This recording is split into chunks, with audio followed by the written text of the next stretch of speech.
Hello. Hey, Clea, is that how you say it? Yeah, Clea. Clea, okay. So I made you co-host, so you should be good now. Thank you. Do you mind if I pause the recording for now?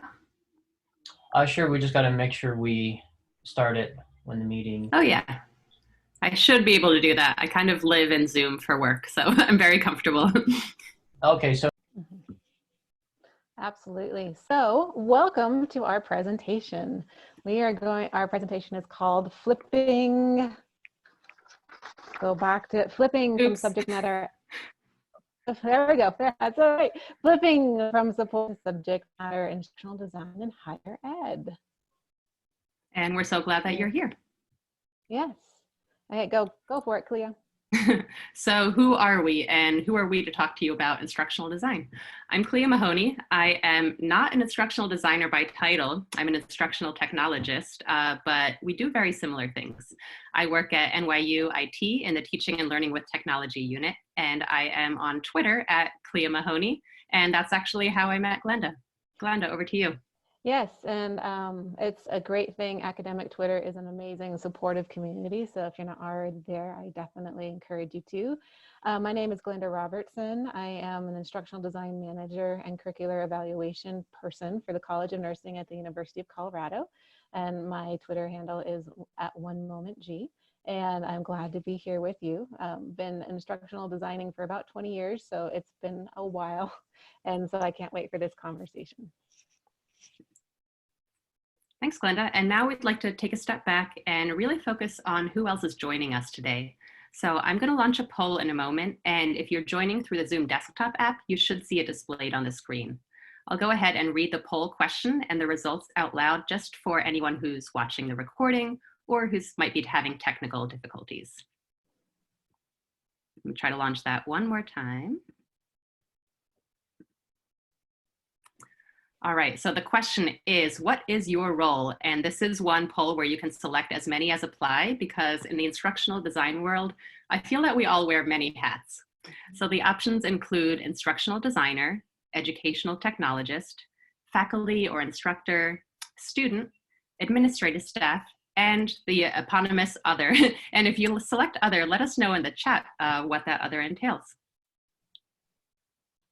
And one benefit of using polling is I can see how many people have voted in real time. So right now we're at about 63%. So I'll give folks a little bit more time. But Glenda, go ahead. You want to say something? I'm seeing in the chat that the poll is only letting one choice. So if that is the, then what would you define yourself? Okay. So you may wear many hats, but how would you define your primary activities? Yeah, little technical glitch in setting up the poll, I suppose. Yes. I'm going to end it here, and then I'll share the results so I can see where we all stand together.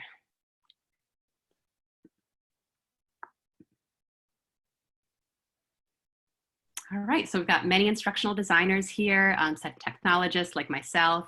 Many are also faculty and instructor. That's usually, I think, almost a requirement of being an instructional designer, or if not a requirement, it's definitely a big perk. We've got some students and other. And Glenda, do you want to comment on any responses from the chat for us? Absolutely, and I love the contextual information about other, because I'm seeing project manager, ID instructor, learning experience designer, grad students, apprentice consultant, learning engineer, which I also think it speaks to, we may wear a lot of hats, but I hope that you'll find some common ground in this flipped panel that we're going to hold here. Oh, and a librarian, yep, instructional design is sometimes part of what a librarian will do for their school, so absolutely. Yeah, and I actually have a library science degree, so even though I don't use it in a technical librarian role, there are so many aspects that apply. So Glenda, why don't you take us through our learning goals for this session? Absolutely. So really, we're going to talk about what the role of instructional design is currently, what you all experience. And this is kind of, again, what you all experience, not just what Clea and I experience. Then we're going to try to make a collective definition about what empowered collaboration is. How does that work? And then, so you don't leave here empty-handed, everyone will be able to develop some strategies to become a co-subject matter experts as an instructional designer or with your instructional design work. So we've been talking about a flipped panel. What is that? So if you've been in conferences, you know that usually you're sitting in a room and there's people at a table and they just talk and talk and talk. Well, our goal is to not talk as much, and it's all about you. And right now there are 52 of you, I guess 50 if you take out Clea and I. So this is your time. This is a conversation between us. You can feel free to tweet, or I'm not tweet, you can tweet too, that's excellent, because we have a hashtag empowered ID, so feel free to tweet out what you think as well. The chat is another option as well as through this. All right, thanks so much, Glenda, for introducing our goals and a little bit about the flipped panel experience that we're hoping to have with you today. So we've established some very simple and friendly ground rules to ensure that we all get the most out of this conversation today. You will probably be muted just to avoid any background sound or dogs barking. I love if your dogs are barking in the background, but this is just virtual meeting etiquette for now. As Glenda mentioned, please do use the chat freely and send a message to everyone rather than just one specific person to keep the conversation open. If you do want to speak, because we'll be asking you to do that quite heavily during the session, you can also use the raise hand tool, which you'll see at the bottom of your Zoom panel. Sometimes it kind of gets buried under a tab that says participants, but you should see a little icon there when you want to speak. And that way one of us can call on you and we don't have, 20 people unmuting themselves at once. That happens to me in probably every online meeting I'm in. When you are speaking, please remember to share your name, your institution, and your role if you want, just to contextualize who you are. And last rule, but probably the most important, remember to be kind. So let me see if we are ready to continue. Can I get a show of hands if folks agree to the ground rules here? All right, look at that. Great, so I'm seeing lots of hands raised, and I'm also seeing some friendly and familiar faces. So glad you could all make it today. All right, and no one clicked a red no check mark or anything like that. So I think we're all good to go. And this just gave you practice of using that tool. So I'm going to introduce the first topic, and Glenda and I are going to be taking turns. In the background, and if you took a peek at the ELCC virtual conference agenda, we do have a Google Doc linked for our session, but don't worry about jumping into another tech. Glenda is helping us out by annotating in our Google Doc.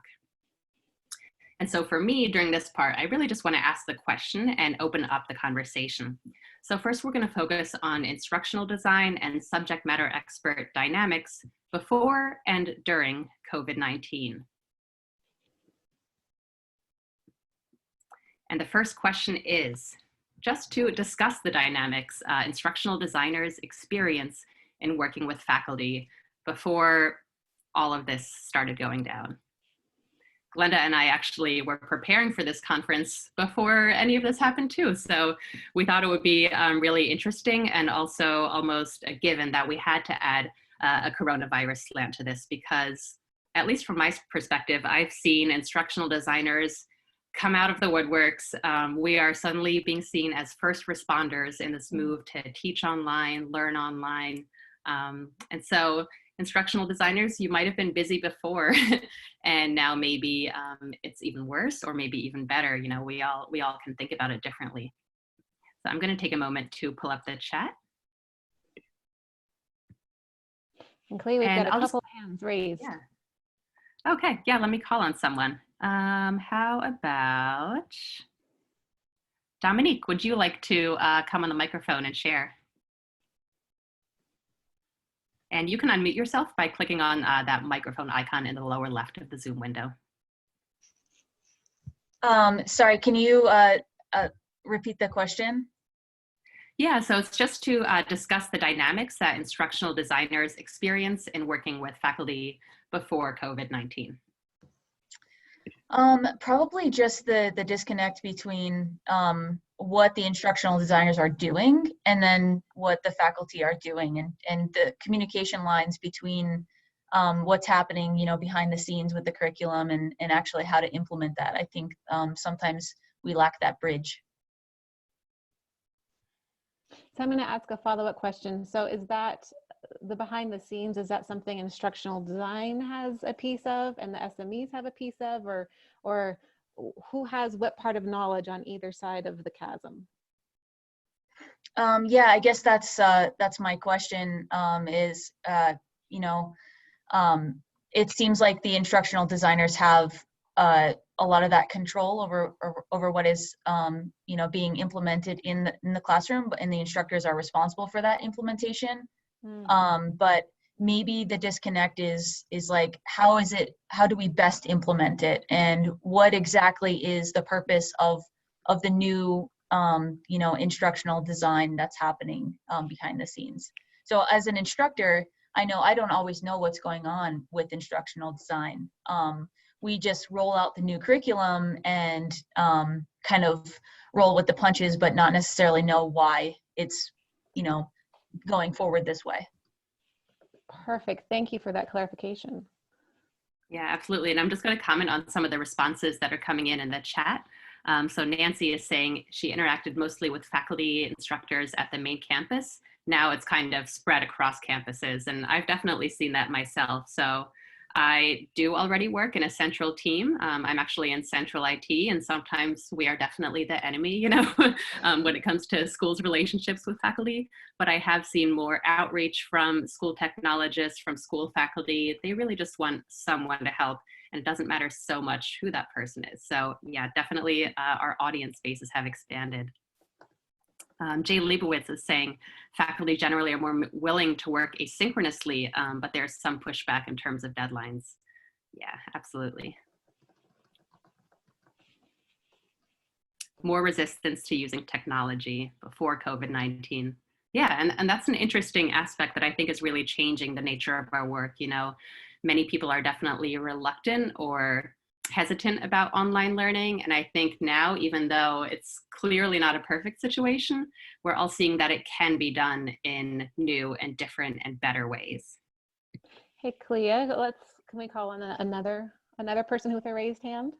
Yeah, absolutely. Sorry, I'm really bad at monitoring the raised hands. So please, you go ahead and call on them for me. How about JJAMD? Go ahead and unmute yourself.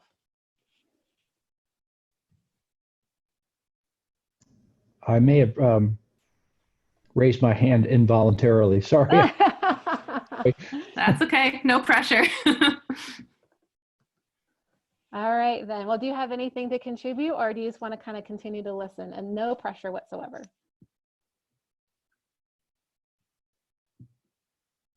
I think he's just going to continue to listen, which is fantastic. Stacy Nori. Hi, yeah, I'm from Front Range and I teach mathematics.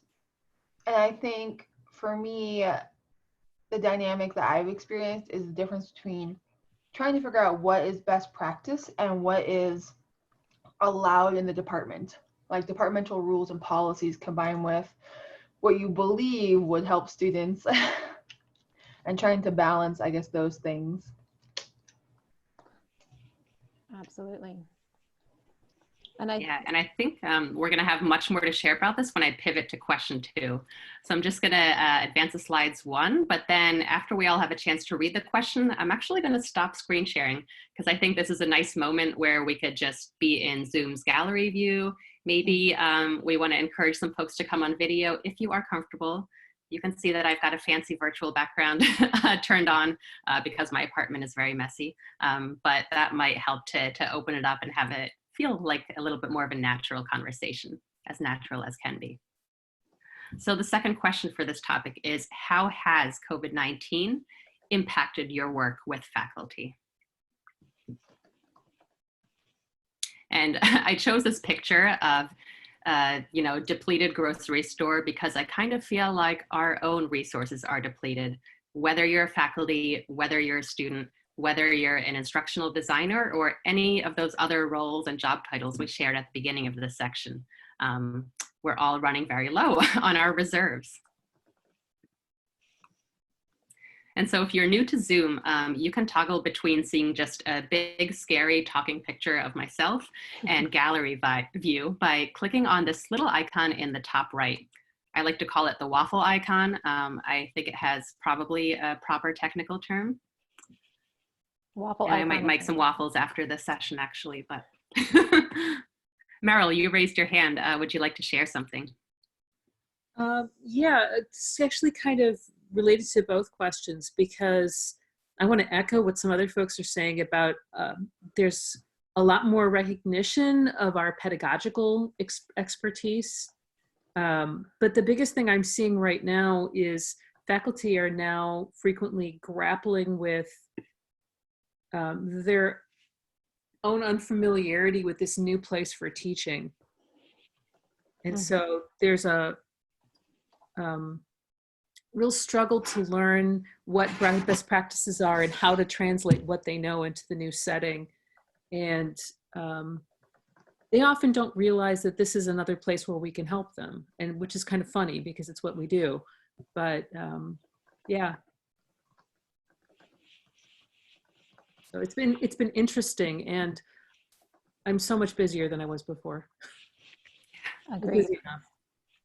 I'm seeing a lot of good feedback in the chat. So Brad is saying much of the AT, academic technology, I take that, research and user experience work has been paused to focus on faculty and student support. Absolutely. And I think that's actually probably the best thing that we could do right now. I see many projects trying to forge ahead at NYU. Yes, we are undergoing a little LMS transition. We're in the very early phases, and I'm like, whoa, maybe we hit pause a little bit and just make sure that our faculty and students and staff are alive and able to cope. Carol is saying that she had to take out the in-person observations and make them virtual. Yeah, so that can be a really big challenge, classroom observations.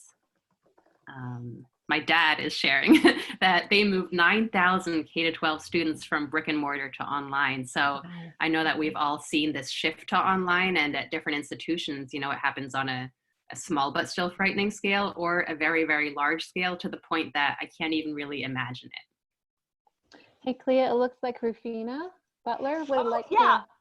Hi, guys. Yes, please. For some reason, my chat, my hand raising thing wasn't working, but yes, I'm in the beautiful state of Colorado. And yeah, hi, Glenda. I just was going to say, I've been teaching online I've been teaching 21 years, but teaching online for about 17 years and using Zoom for about 5. So it's really been interesting because I teach in the classroom at Colorado State University.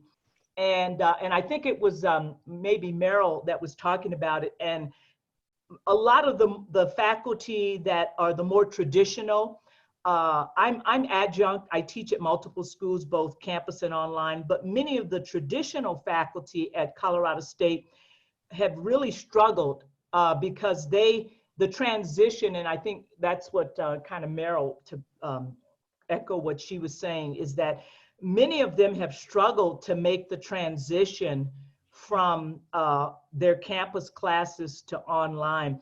And my cousin in Michigan said to me, she says, well, you're probably in 7th heaven right about now. I said, yeah, this is great. I've been teaching online for 17 years.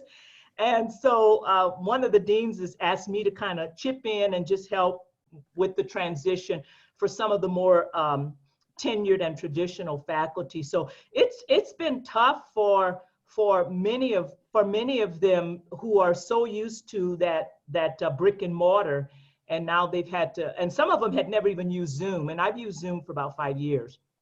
And so Meryl she's like dead on. They're just all over the place trying to figure this out, and some students are frustrated because in addition to that, you have students who you would think that 18 to 22-year-old that, you know, they're all into social media, but I was surprised how many of them didn't know how to attach a video. I'm like, seriously, guys, I'm not on Twitter or Snapchat or Jitter or whatever that stuff is called. And I said, are you guys telling me? They're like, Dr. Butler, we can't figure this out. I said, seriously? You're the king and queens of social media. Mm-hmm. And so I've done training sessions with students on how to navigate through Zoom. So it has been, I'm loving this, but for many faculty, it really has been a challenge. Yeah, absolutely a big challenge. And I always try to really empathize with the person and meet them where they are. And if, you know, attaching a video somewhere is too much, then maybe we can figure out a better way. I really like what Sarah shared in the chat, and this might be, if it's okay, the last thing we share for this topic before we move on to the next in the interest of time.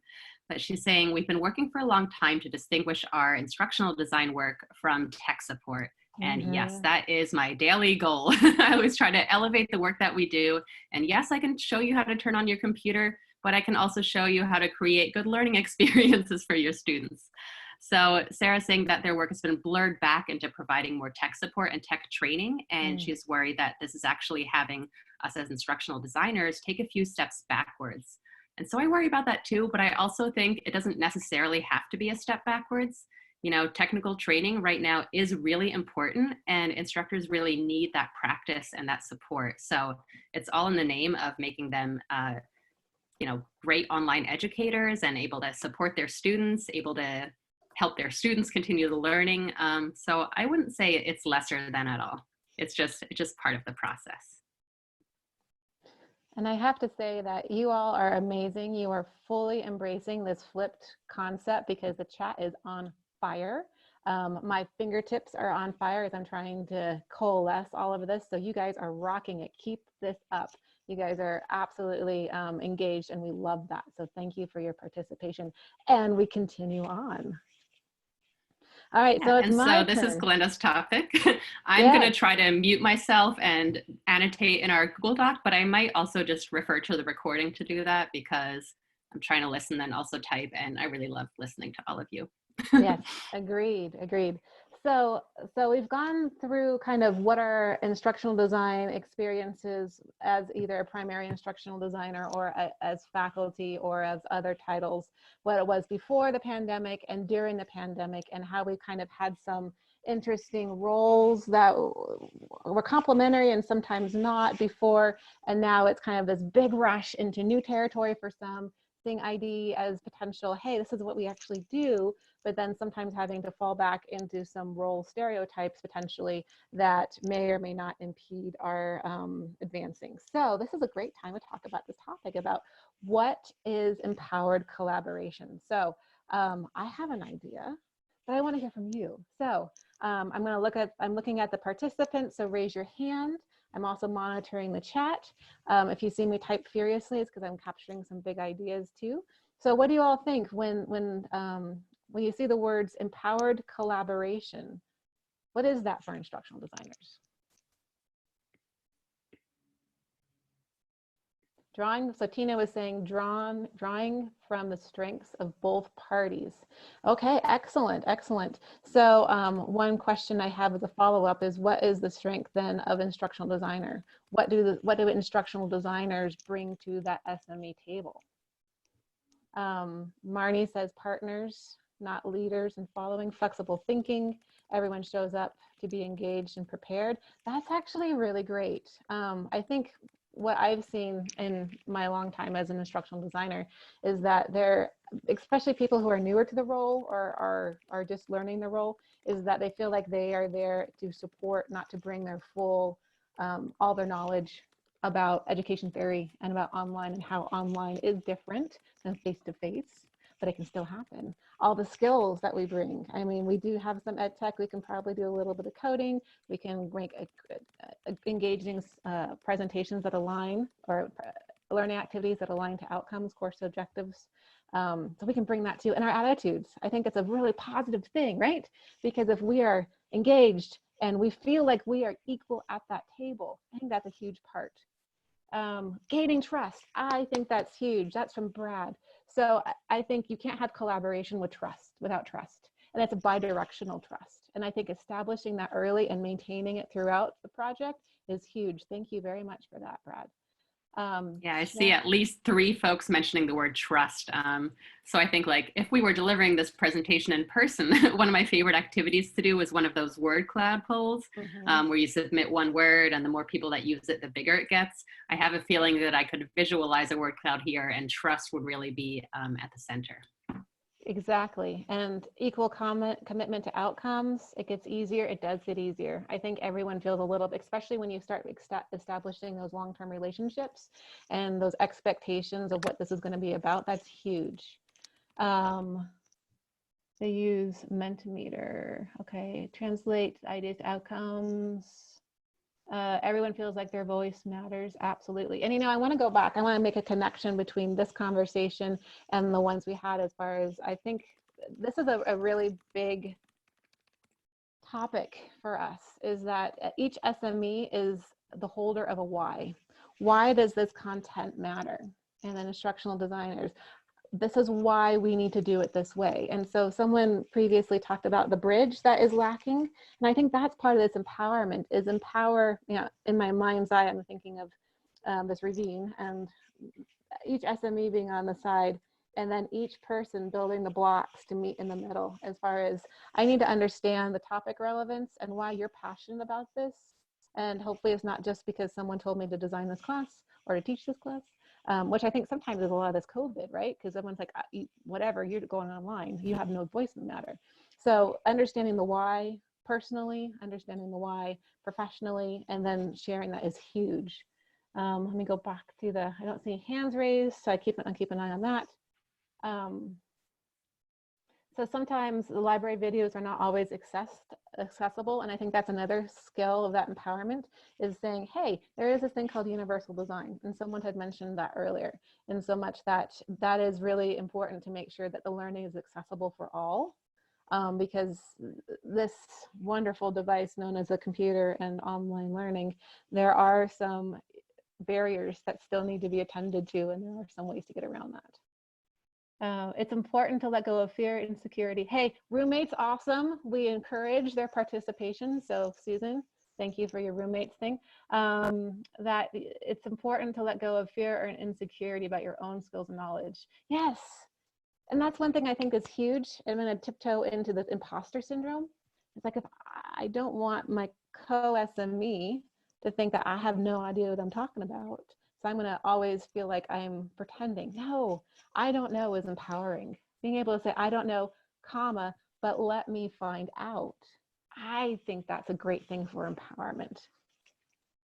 All right. So absolutely. And if it's okay, Glenda, I transition you to the next slide, but then I'll pull it back again a bit, just because staring at a picture of a house on fire is a little bit frightening, but it is a little bit what we feel like right now, right? Sometimes, but we can put that fire out together. Well, so the question is, how does COVID-19 change or impact our definition of empowered collaboration? And I love that picture, because I think sometimes, especially in this rapid transition where no one has a choice and we're all just trying to scramble to keep moving forward, Indiana University has a great keep teaching, keep learning. We know that's kind of what we're all trying to do. We're just all trying to do it in the matter of 48 hours. And that's a huge paradigm shift. So when a house is burning, the timeline is right now, if not sooner. How do we maintain that trust? How do we build that bridge? How do we empower each other to be the full SME that the content SME and the design SME is? So I'm interested to hear what you all have to say. So Rick was saying, yes, the rate of speed and development has increased. Absolutely. Almost to where it's, I used to like to have boundaries, you know, like I had a specific time my work day started. Yeah, they all kind of bleed right now. I'm looking forward to having the work day be over and then family time. It'll happen someday. I'm a month into remote, to truly remote, as in our offices have been closed, and I'm still waiting, but I know it'll happen. So Stacy is right there with me. I don't have time anymore, no time to focus, no time to hunker down. Those I've talked with, small children, have felt similar. Yeah, and it is, we're trying to learn. So if you think about like Maslow's hierarchy of needs, right? And so everyone's looking for that basic security. I think that applies professionally too, right? As far as like, there is this, like, I just need to make sure that I can log in, that I know the password for Zoom, I know what Zoom is, that Maslow's hierarchy of needs, the whole like self-actualization, the top part, where for like instructional design and SMEs, it might just be that, hey, here's some really best practices, here's the why, may not be what we can get to right now. That was great. Thank you, Stacy. Stephanie is talking about realistic expectations. That's huge. And I want to pause on that. I think it's empowering when you and your co-SME set realistic expectations. I think that's, so one of the conversations that I have had is the desire from my co-SME to want to do proctored online tests. And you know, they have very, very passionate reasons why. And I have very passionate reasons why, maybe not now. And so that empowerment is, I feel empowered to push back, but I also know that they feel empowered that I'm listening and we'll find that happy middle. So yeah, absolutely. Setting expectations of like, okay, if this is something that it's your hill that you're going to climb up regardless of what, I'll support you, but I also want you to be aware of a plan B, a plan C, a plan D for these reasons. Reflective listening and opening communication. Thank you, Francis. That is absolutely right. Reflective listening, appreciative inquiry. One thing that I have had to learn over the years is that if I already know how this conversation is going to end, I miss all the subtle nuances and I miss building that trust. So coming in with that open ear, open mind, you know, you might have kind of some mile markers in your head as far as we need to make sure that in a project management style, which someone talked about, that was their role, that we kind of meet these to move people towards deadline. But if I am like, oh yeah, I know you're going to say this and I'm going to push back and you're going to push back, we don't build any relationships there. And then I think we'll take this last one so we keep moving. So we have about 20 minutes left, is that I've been able to work with my current course design to make the changes. So that is great, because I think that's part of the empowerment of instructional design, is when there is this collaboration, when there is this meeting in the middle, that design helps to be flexible. I have, once upon a time, someone was telling me about be a tree, to where when the wind blows, you flex, but you don't break. And I think that is the empowerment, is as we build relationships, as we come to the table, as we get over our own insecurities about being imposters or whatever, that we co-create a design schema that will flex. And so sometimes these transitions aren't as high. Now that's if a class is already online. Transitioning from face to face, I think that is a harder sell, but we can start putting little things into that as far as how COVID does change our definition to where we can stabilize it, and then we can add flexibility. If again, who knows how long this is going to last? Summer, fall, who knows? But we start adding some flex points. So that's fantastic. And then last but not least, and I think we've actually probably already, oh, actually no. So great segue. All these changes, do you all think of these changes as far as empowering? People are busy, people, barriers might be down, barriers might be up. Do you think this is a 6 month? Do you think it's a forever? How long do you guys know about this? What do you think? As far as being empowered because of COVID-19. And if you're not sure, that is a perfectly acceptable answer as well.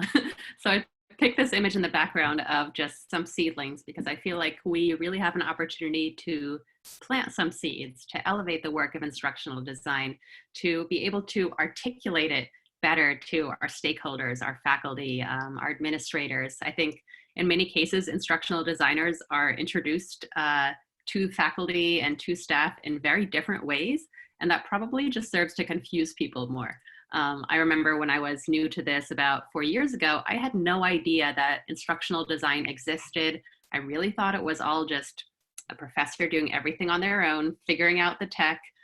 You know, maybe they outsource some stuff, but this was a whole new relationship for me to explore about what goes on in higher ed and how many folks there are behind the scenes working hard to make sure that good learning happens. And I think what Clea just talked about is exactly what the chat is on fire with, is that people are seeing long-term, and it's that long-term positive empowerment.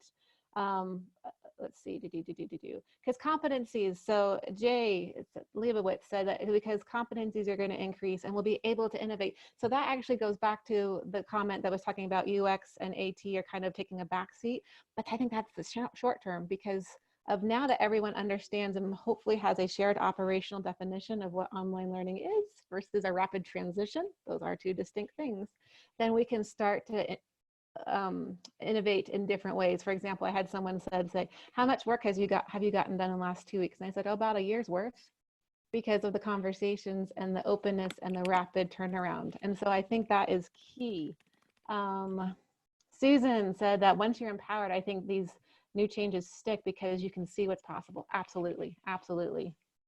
Long term, I think teachers hope it's short term and they are struggling. Yeah, I think the rapid transition and forced into paradigms that they weren't trained on and maybe have kind of pushed up against may actually kind of have them more of like, I just want to go back to my classroom. I want the lectern. I want people in front of me. I want to, and this is an interesting thing too. I don't want to diverge too much, but sometimes how we learn as learners impacts our preferred style of teaching, because if it worked for me and I got here, then that I know it works. And so adapting new paradigms, I haven't had time to research, I haven't found the why, and no one's really trained me in the proper thing. I'm just doing it as I'm going along. That does add some wanting to go back to the way things were. See, there's an opportunity to move forward. Yep, trial by fire, absolutely. Again, my goodness, you guys are amazing. Trial by, so we're gonna wrap up this particular topic with what Jay said is trial by fire is how I became an ID in the first place. I think that's a whole other topic, the accidental, or actually I think it's a book, the accidental. The book, I love that book, designer. It's by Cami Bean. Yeah, so see, there's even a book about that. And so with that, I'm gonna transition back to Clea. Yeah, thank you so much. And that was a lot of conversation going on, a little too much for me to diligently keep up with the Google Doc of notes. But a great thing about opening this up and crowdsourcing it is that anyone with a link to this Google Doc can edit it. And I trust everyone to use it for good and not for evil. But really, we wanted to create a resource that you could all take with you after this presentation. But more about that later. We do have one more topic to get through.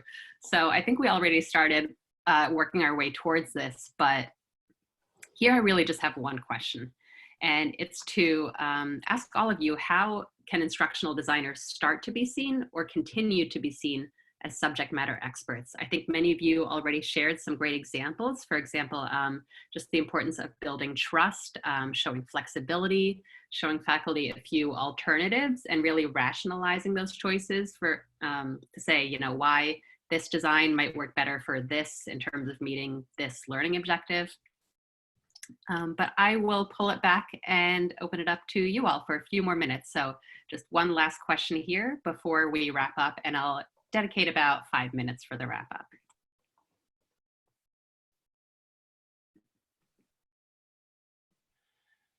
And I envisioned this question kind of as part of a gap analysis activity, which I've done in workshops before. So what is the current state? Instructional design, we're on fire. What is our ideal future state? Empowered collaboration. And what are some ways that we can get there? And for me, it's important to think about very small ways. I tend to get overwhelmed and also frustrated by trying to make too many changes at once. So for me, one example might just be working much more closely with a small number of faculty just to build that relationship, to really have a chance to work together, and to get some examples of how to transform that relationship that I could then take forward. Yeah, so Susan is saying faculty sharing experiences working with instructional designers, that definitely helps. So if some faculty are reluctant, then if they hear about the valuable support and you know, power that instructional designers bring to that conversation, they might be more likely to buy in. Collecting and sharing success stories, that is another important one. Frequent meetings to discuss areas of need. Yeah, it's really important to stay in touch with one another. And I've been trying to do less and less of that in Zoom. Actually, last week I had just 2 old-fashioned telephone calls, like no video or anything. It was a totally jarring experience for me because I kind of grew up in the digital age. But yeah, staying connected and finding meaningful, low stakes, helpful ways to do that so it doesn't seem like you're always glued to a computer. That is another great strategy. Yeah, and Jay is saying it's always important to listen as instructional designer, right? Don't just start by telling folks how things are going to be done. It's part of that empowering relationship. Weekly project updates and tagging collaborators. That's a great way to keep people informed asynchronously. So not necessarily in a meeting. Does everything have to be a meeting? There's other ways to stay on top of things. That's a good point. We meeting ourselves to death sometimes, and I think finding creative ways to have that constant contact without it being burdensome is that finer point. So that's an excellent point.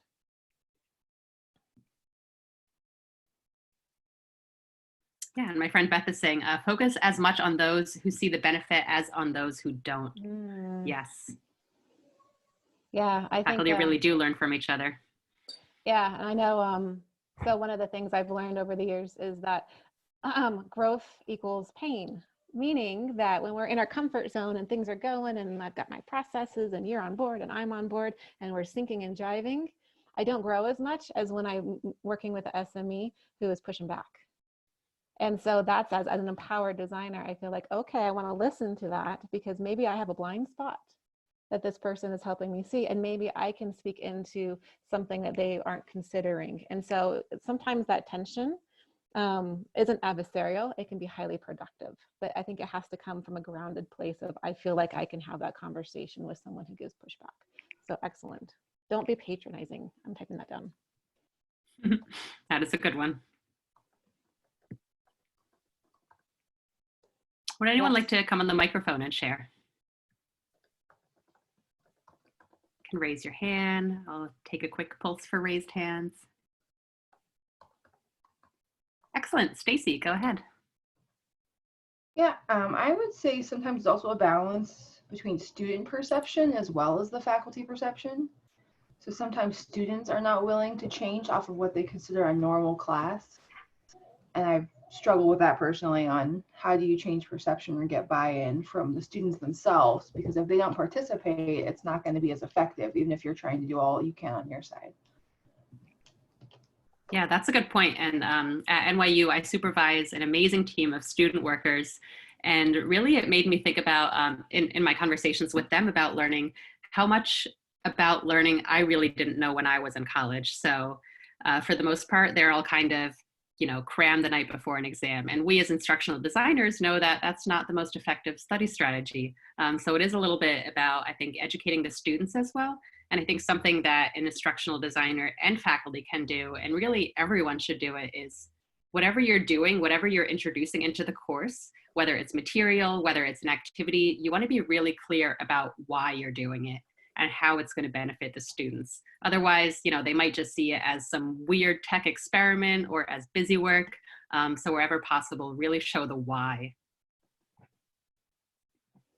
And Clea, Francis said something in the chat that I think I want to follow up on. I don't think I do.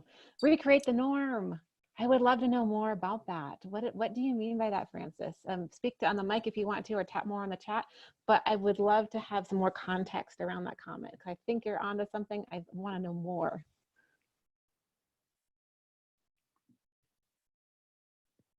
Can you guys hear me? Just barely, but I'll try to restate what you say. Sorry, I have this all connected to a bunch of different computers. That's okay. No problem, you're good. Well, by recreating the norm, I guess I mean, before COVID, most K-12 schools are in buildings, they're learning face-to-face, pen and paper, right? And with this change, it's because obviously everybody can move to online and use other resources. But I think when I say recreate the norm, this should be something that's integrated into all of education, I think, because we can't predict the future. We can't predict what's going to happen. There's all the talk that this may come back and hit again. And, we need to recreate how we are prepared for these circumstances because, with the technology and everything that is in the world right now, we have so many capabilities to create these experiences and create this instruction to provide, we can, I guess it will be difficult to continue to provide that individualized education for students. And I am in a special education background, so I'm speaking more so to my students is, that change is going to create a big open, I don't know what to do area for kids with disabilities.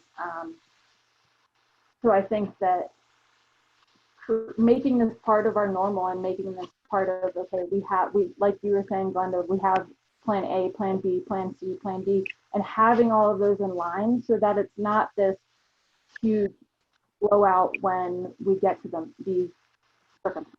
And I'll stop because I know we only have a few minutes left. That was awesome. Thank you. And I think you hit on a great thing as far as just having multiple plans. And it's that tree metaphor again, right? We've put some roots down and now we're going to build to where we can flex. And it's like, God forbid there's another pandemic. But if there is, then the education is going to have some deeper roots that'll help us flex and adapt to something that is completely out of our control. Yeah, and it reminds me of an article that I read a long time ago. It seems like a year now, but it was probably just a few months. But it was really about how being a better online educator can make you a better educator in all contexts. So I think there is a good learning opportunity here. But it is just about time. I can't believe how quickly that went by. So I'm going to hand it over to Glenda to wrap up for us. All right, let me get my nose out of that. So and this is our plan, this is how we designed this presentation. And so I hope this resonates with you, is that we talked about the current dynamics of what instructional design was before and since COVID-19. I think we've come up with some amazing ways that we can define for ourselves and for our teams and for our collaboration what empowerment is.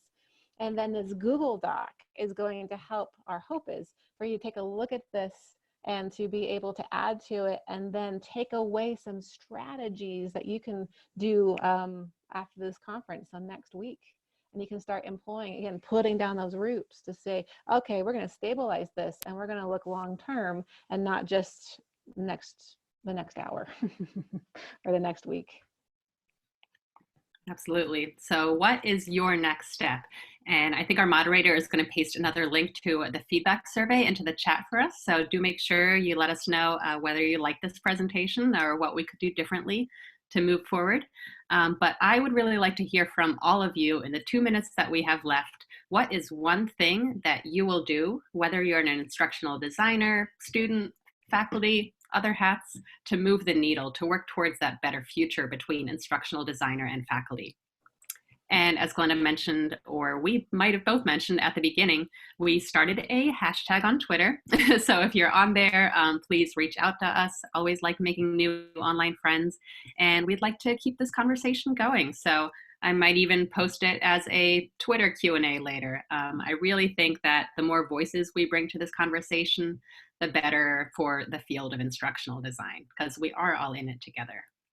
Clea, quick question. The link to the Google Doc is in the presentation description. Is that correct? Yes, let me also copy it here and I'll paste it into the chat, but I know Zoom has been a little bit weird with copy pasting things in the chat. As in you can't anymore. You can't, it doesn't create a hyperlink. Nor can you actually, and Google Doc links are long. So it's in our description, isn't it? Yeah, it is in here somewhere. Just got to scroll down to F. Sorry for making people dizzy. There it is, flipped online panel. And the doc also has a link to our slides. So you got both. But I'm just going to pause it here and keep my eye on the chat rapid fire. I really want to know everyone's next step. Work harder to cultivate a spirit of innovation across projects. Yeah, that's a good step. For me, that would be way too overwhelming. So I think one thing that I'm going to do is just tomorrow when I'm back at work, because today is my birthday and I'm not working the rest of the day, I'm going to reach out to one faculty and just say, how can I help you? What is one challenge that you think we can overcome together? And it's about the we. Thank you all. We're at time, so please continue this on Twitter, #EmpoweredID. Again, happy birthday, my friend. Thank you. And you guys are awesome. Thank you for participating in our panel. Thanks, Clea and Glenda. Thank you. I'll stop the recording now.